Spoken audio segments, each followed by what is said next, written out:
This weekend, you can enjoy a special art exhibit honoring 50 years of Hmong culture in Minnesota. What's more, a 103-year-old Brooklyn Park grandmother is at the center of it. Today in Newsmakers, Shannon Slatton sat down to talk with organizers from Zej Zog to learn more.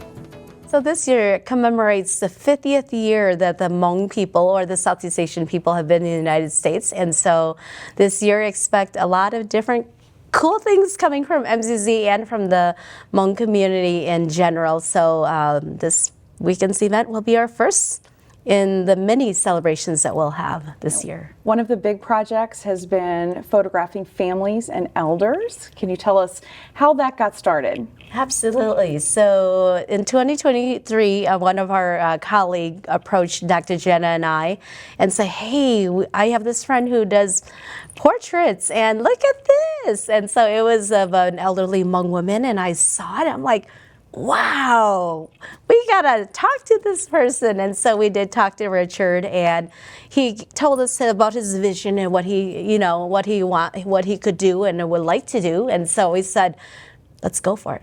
Why not? Let's write the next grant, and the rest is history.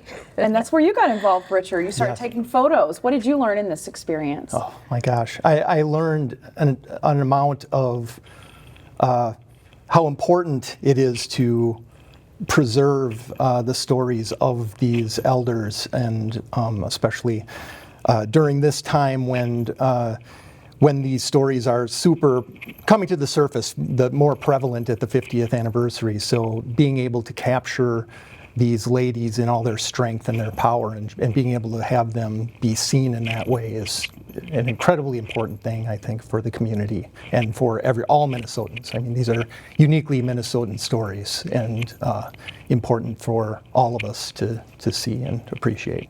All right, so once you guys identified these elders, you would invite them to your studio and then have them talk about their story, photograph them at the same time. How did it all come together? Yeah, originally we were attempting to do both at the same time, to be able to photograph and do the stories, but depending on how the grants came out, we just were doing the photography part, but then we realized how important that these other stories were, so we just had to do it. I mean, it's added such an incredible second layer to this project that we're continually working through and improving as we go.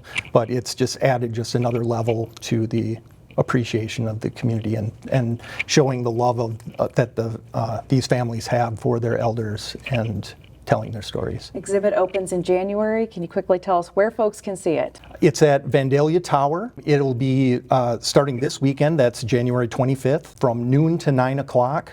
We have a small presentation at 2 o'clock, 4 o'clock, and 7 o'clock. And then also February 1st and February 8th from noon to 6. And finally, Peng Yang, tell us, this is just the beginning of many events over this year. Tell us where folks can find more information on what's going to be happening. Definitely. They can find us on our website at mnzj.org or on Facebook. And so we have all of our events posted in both places. All right, it'll be a big year. A lot of work went into this year. We wish you guys the best of luck. Peng Yang, Richard Schulz, thanks for stopping by. Yeah, thank you. We'll have more details on the 50-year celebration on our website, ccxmedia.org. Find more local news stories at ccxmedia.org and follow us on social media.